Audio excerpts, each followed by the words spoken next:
Albatta Alloh sizlarning suratlaringga va sizlarning mol davlatlaringga qaramaydi. Suratni berish ham Allohning qo'lida, mol davlat berish ham Allohning qo'lida. Bir odam men chiroyliman deb o'ziga mahum bo'lishga hech qanday haqqi yo'q. Alloh uni chiroyli qilib qo'ygan. Bir odam men xunuk ekanman deb xalq ichida o'zini xorlashga ham haqqi yo'q. Alloh unga o'sha suratni bergan. Alloh xohlaganga chiroyli surat beradi, xohlaganga bundan boshqasini beradi.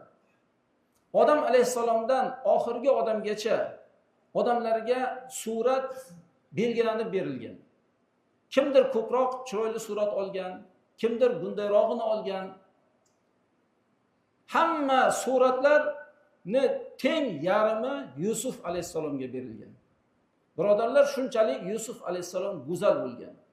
Har bir erkak va ayolda bor go'zallikning Odam alayhisalomdan oxirgi odamgacha bitta surat deyilsa, ana shu surat Yusuf alayhisalomda bo'lgan.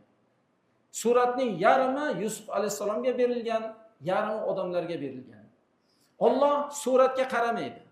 Chunki suratni Alloh beradi. Va mol davlatga ham qaramaydi Alloh. Mol davlatni ham Alloh beradi. Insonlar men o'zim topaman mol davlatni deydi. Yo'q. Alloh taolo va mimma razaqnahum yunfiqun dedi. Biz rizq qilib bergan narsalardan, ya'ni mol davlatdan infoq qiladi mu'minlar dedi. Taqvodorlar. Taqvodorlar Alloh bergan mol davlatdan infoq qiladi. Esimizdan chiqmasin.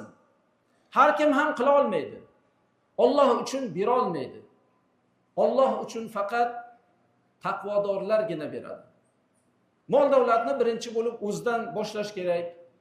O'zidan ortib qolsa ahli oilasi, ahli oilasidan ortib qolsa qavmi qarindoshi, qavmi qarindoshidan ortib qolsa va hokazo deganlar payg'ambarimiz sollallohu alayhi vasallam mana shunday qilib beganaga berilib ketaveradi.